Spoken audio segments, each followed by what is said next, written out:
नमस्कार, मैं हूं आपके साथ नाविद माजिद और आप देख रहे हैं सी न्यूज़ भारत। वक्त हो चुका है न्यूज़ बुलेटिन का, जिसमें हम जानेंगे कि कहां ग्राम प्रधान ने पुलिस पर लगाया बदसलूकी का आरोप। कोचिंग संस्था आकाश बायजू के सेंटर का किस जिले में हुआ शुभारंभ, कहां चलाया गया वाहन चेकिंग अभियान, कहां अवैध रूप से संचालित हो रहा कोल्ड स्टोरेज प्रशासन ने क्या सील। साथ ही जानेंगे कि कहां शराब के नशे में दोस्त ने की दोस्त की हत्या। इन सभी खबरों पर चर्चा करेंगे विस्तार से। बुलंदशहर के ग्राम प्रधान ने स्याना पुलिस पर बदसलूकी का आरोप लगाया। स्याना कोतवाली प्रभारी छोटे सिंह व दरोगा उम्मीद अली पर प्रधान ने अभद्र व्यवहार व बदसलूकी करने का आरोप लगाया। नचौली ग्राम प्रधान महीन सिंह ने स्याना पुलिस पर अभद्र व्यवहार व बदसलूकी करने का आरोप लगाया। बता दें कि दर्जनों ग्राम प्रधान के साथ प्रधान संगठन के जिला अध्यक्ष संजय प्रधान ने एसडीएम स्याना को प्रधान के साथ बदसलूकी व अभद्र व्यवहार के मामले में कार्रवाई के लिए ज्ञापन भी सौंपा है। एसडीएम को ज्ञापन सौंपकर स्याना कोतवाली प्रभारी छोटे सिंह व दरोगा उम्मीद अली पर कार्रवाई की गुहार लगाई गई है। प्रधान जी आपका? महेंद्र सिंह प्रधान है, ग्राम नेचोली। क्या मामला हुआ? मामला हमारे साथ ये हुआ कि एसआई ने और छोटे सिंह कोतवाल साहब ने बदतमीजी की है। बदतमीजी इसलिए की है कि जो है थाने में एक केस चल रहा है हमारे यहाँ लड़की का और लड़का का। उस उपलक्ष्य में आए, उसमें आने के बाद में इन्होंने हमारे साथ बदतमीजी की। क्या बदतमीजी की आपके साथ? बदतमीजी ये की है, गाली गलौज की है और जो है कई के 15 प्रधानों को अब तक हम जेल भेज चुके हैं और तुमको भी हम जेल भेज देंगे। 150 रुपये कुर्ता पहन करके आते हो तुम यहाँ, जो है नेतागिरी करते हो। अच्छा, पुलिस के कौन कौन कर्मचारी हैं, अधिकारी किस किस में? पुलिस के कर्मचारी अधिकारी एसआई उमेश सिंह है और जी कोतवाल साहब छोटे सिंह है। प्रधान जी आपका? संजय प्रधान, जिला अध्यक्ष प्रधान संगठन बुलंदशहर। प्रधान जी स्याना आए हैं, क्या समस्या है? समस्या हमारे जो ब्लॉक के नेचोली गांव के प्रधान है महेंद्र जी, कल 7 बजे कोतवाल छोटे सिंह एवं उनके एसएसआई ने अभद्र एक जनप्रतिनिधि के साथ बदतमीजी की है। उस बात को लेकर आज हम यहाँ इकट्ठे हुए हैं और एसडीएम साहब को अपना प्रार्थना पत्र देने आए हैं। यदि हम शाम तक कार्रवाई नहीं होती है तो कल हम जिलाधिकारी बुलंदशहर एवं एसएसपी बुलंदशहर में 16 ब्लॉकों के प्रधानों को बुला करके हम कल प्रार्थना पत्र देंगे और नहीं इनके खिलाफ कार्रवाई होती है तो हम धरना प्रदर्शन करेंगे। बुलंदशहर से सी न्यूज़ संवाददाता नितिन सिंह की रिपोर्ट। प्रतियोगी परीक्षाओं की तैयारी कराने के लिए जानी मानी कोचिंग संस्थान आकाश बायजूस के बुलंदशहर में सेंटर का शुभारंभ आज बड़ी धूमधाम से हुआ। कार्यक्रम में मुख्य अतिथि के रूप में आए संस्था के कॉर्पोरेट कंसल्टेंट जेएस चौधरी ने प्रेस वार्ता में बताया कि हमारा कोचिंग संस्थान प्रतियोगी परीक्षाओं की तैयारी कराने वाले मेधावी छात्रों के लिए वरदान साबित हो रहा है। साथ ही उन्होंने बताया कि आकाश बायजूस की देश भर में 250 से ज्यादा ब्रांच संचालित है। साथ ही बुलंदशहर में खुले नए सेंटर में भी करीब 800 छात्र और छात्राएं बैठ सकते हैं। बुलंदशहर से सी न्यूज़ संवाददाता नितिन सिंह की रिपोर्ट। शिकारीपाड़ा मुख्य बाजार में गुरुवार को वाहन चेकिंग अभियान चलाया गया। बताते चलें कि शिकारीपाड़ा मुख्य चौक में एएसआई शशिकांत प्रसाद के नेतृत्व पर दोपहिया वाहनों को रोककर हेलमेट व कागजात चेक किए गए। चेकिंग के दौरान कुछ वाहनों का हेलमेट व कागजात नहीं रहने के कारण चालान भी काटा गया और फाइन भरने के बाद वाहनों को छोड़ दिया गया। साथ ही दोपहिया वाहन चालकों को सख्त हिदायत दी गई है कि वाहन चलाते समय साथ में कागजात रखें और हेलमेट जरूर पहने। दुमका से सी न्यूज़ संवाददाता सद्दाम हुसैन की रिपोर्ट। हाथरस जिले में आज 4 मार्च को जनपद हाथरस के विद्यापति नगर में एक व्यक्ति जिसका नाम कुलभूषण चौहान है उर्फ अनूप उम्र 38 वर्ष पुत्र स्वर्गीय सुरेंद्र पाल सिंह चौहान। बताया जा रहा है कि अनूप विकट आर्थिक तंगी से जूझ रहे थे तथा अब उसमें नशा करने की भी लत लग गई थी, जिससे वो अत्यधिक परेशान थे। उन्होंने आज रात्रि में नशे की लत व आर्थिक तंगी से परेशान होकर अपने कमरे में लगे पंखे से साड़ी बांधकर आत्महत्या कर ली। गली के लोगों को सूचना मिली तो लोगों में अफरा तफरी मच गई और गली के लोग एकत्रित हो गए। घर के लोगों ने कोतवाली पुलिस को सूचना दी। सूचना मिलते ही कोतवाली इंचार्ज अरविंद दुबे तथा उनके साथ पुलिस टीम मौके पर पहुंच गई और घटना की छानबीन कर लाश को पोस्टमार्टम के लिए जिला अस्पताल भिजवाया गया, जिसकी सूचना घर वालों ने कोतवाली पुलिस को लिखित तहरीर के आधार पर दी है।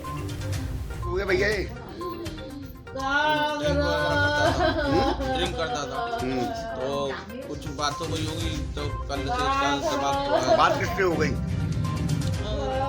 वैसे ही आर्थिक परेशानी की से तो चली रहा था, तो जैसे मतलब डेली ड्रिंक करने के बाद में कोई कासू नहीं करना और टच नहीं करना। तो कल रात को मेरे पास खबर आई तो मैंने आके इसको समझाया, समझाने के बाद में मैं चला गया। अब सुबह खबर आई तो उसने फांसी लगा ली। क्या नाम है आपका? मेरा नाम दीपक चौहान। आप इनके कौन है? छोटा भाई। छोटा भाई हैं आप? हाथरस से सी न्यूज संवाददाता प्रशांत अग्रवाल की रिपोर्ट। हाथरस जिले के सादाबाद क्षेत्र के जलेसर रोड स्टेट जैमा लक्ष्मी शीत गृह अवैध रूप से संचालित हो रहा था, जब जिला उद्यान अधिकारी अनीता सिंह के साथ साथ प्रशासन के अन्य अधिकारियों द्वारा जांच की गई तो पता चला कि 2021 और 22 में कोल्ड स्टोरेज का नवीकरण नहीं हुआ था। तभी तत्काल प्रशासनिक अधिकारियों द्वारा कोल्ड स्टोरेज को सील कर दिया गया था। मैम, आप जो सादाबाद कोल्ड स्टोर में सीज किया जा रहा है, क्या मामला है ये? इसमें जो लाइसेंस है जय माँ लक्ष्मी शीत गृह का, इसका नवीनीकरण सन 2021 के लिए नहीं हुआ था और 22 में भी ये भंडारण शुरू कर रहे हैं, लेकिन नवीनीकरण नहीं हुआ है शीत गृह का, इसीलिए शीत गृह सीज किया जा रहा है। हाथरस से सी न्यूज संवाददाता प्रशांत अग्रवाल की रिपोर्ट। हाथरस जिले के सादाबाद क्षेत्र में रहने वाले यूक्रेन में फंसे भारतीय छात्र छात्राओं को लेने पहुंचे उनके परिवारजन। आगरा हाथरस मार्ग पर भरोसे स्थित टोल टैक्स के पास छात्रों के चेहरों को देखकर सभी अभिभावकों एवं नगरवासियों के चेहरे पर खुशी छा गई। इसी के चलते माला पहनाकर एवं मिठाई खिलाकर जोरदार स्वागत छात्रों का किया गया। बता दें कि यूक्रेन से लौट कर आए डॉक्टर सुनील उपाध्याय के बेटे कुलदीप उपाध्याय, राजेंद्र सिंह के बेटे आलोक चौधरी, डॉक्टर माया चौधरी के बेटे तरुण चौधरी, शमीम खान के बेटे शादाब खान के साथ साथ कई अन्य बच्चे भी अपने घर सुरक्षित पहुंच चुके हैं। सभी के घरों में खुशी का माहौल है। मैं आलोक चौधरी है जी, कब गए थे आप वहाँ? यूक्रेन 2019 में गया था, फिर कोविड की वजह से फिर वापस आया था, फिर सितंबर में फिर वापस गया था मैं। तो वॉर जोन स्टार्ट हो गया वहाँ पे, तो फिर 25 फरवरी को हम लोग पोलैंड के लिए निकले टर्नोपिल से। मैं टर्नोपिल नेशनल मेडिकल यूनिवर्सिटी में पढ़ता हूँ। वहाँ से फिर हम गए तो 35 किलोमीटर ट्रैफिक था, तो वहाँ से हमें पहले उतार दिया गया। तो 35 किलोमीटर हम सारे स्टूडेंट करीब थे, हमारी बस में 50 स्टूडेंट थे, तो हम पैदल चल कर गए वहाँ से। करीब 20 किलो लगेज था हम पे, तो 35 किलोमीटर चलने के बाद हम लोग वहाँ दिन और रात में गुजारना पड़ा। वहाँ खाना भी नहीं था, ना कोई मेडिसिन थी, ना कोई हमें देखने वाला था।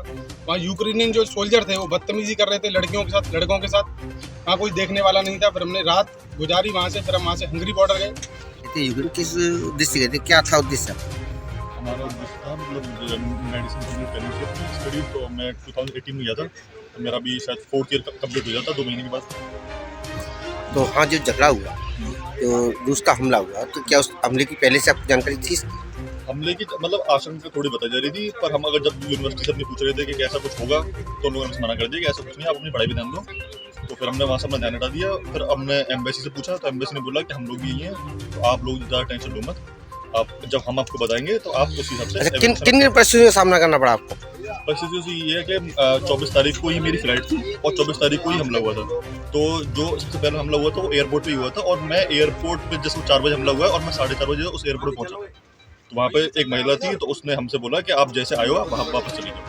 तो वहाँ से वापस गए। उसके बाद हमने एम्बेसी कांटेक्ट किया। एम्बेसी ने हमें अपने पास जो की एम्बेसी है वहाँ पे रखा। फिर वहाँ पे हम 4 दिन रहे। उसके बाद 4 दिन बाद उन्होंने हमसे बोल दिया कि अब ये जो जगह है ये भी सेफ नहीं है, तो ये कीप के अंदर है और यहाँ पे हमला हो सकता है। तो हाथरस से सी न्यूज संवाददाता प्रशांत अग्रवाल की रिपोर्ट।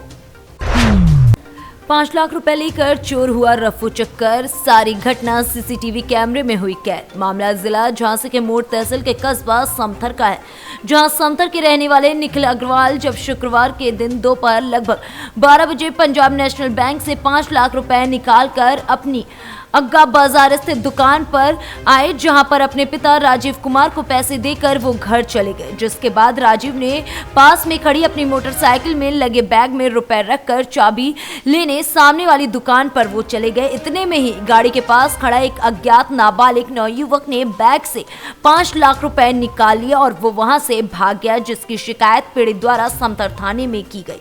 जिसके बाद थाना अध्यक्ष द्वारा मामले को गंभीरता से लेते हुए चोर की शिनाख्त शुरू कर दी गई है। क्या नाम है आपका? राजीव कुमार। क्या बात हो गई?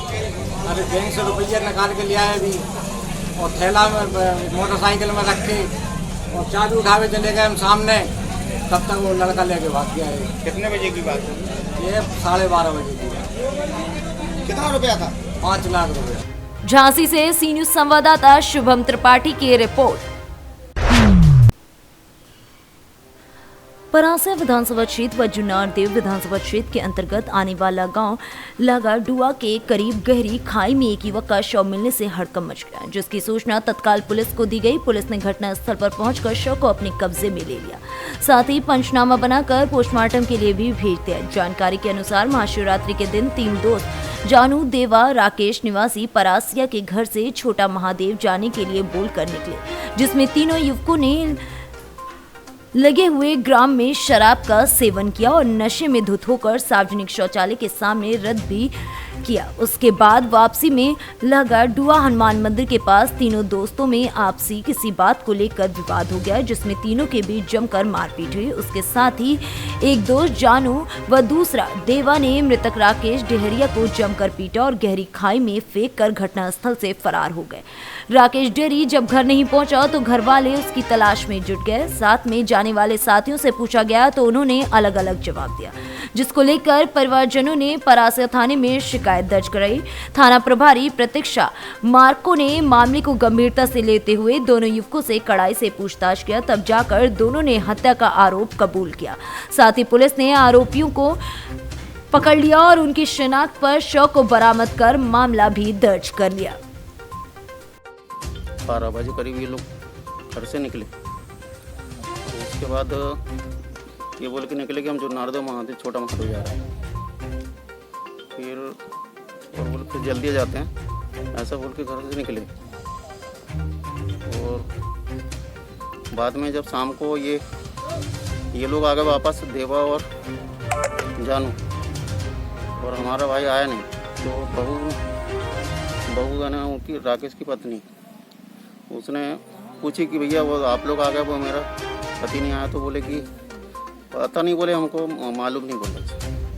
फिर उसके बाद मेरे को दूसरे दिन खबर लगी कि वो राकेश अभी घर पहुंचा नहीं है। तो मैंने फिर वो जानू का पता किया, तो जानू और देवा उनके घर के सामने मिले।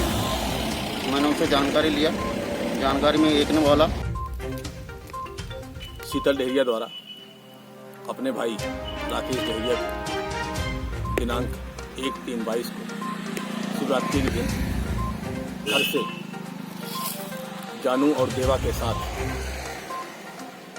बात बताई गई और वापस घर न आने पर उसके द्वारा थाने में गुमशुदा रिपोर्ट दर्ज कराई गई।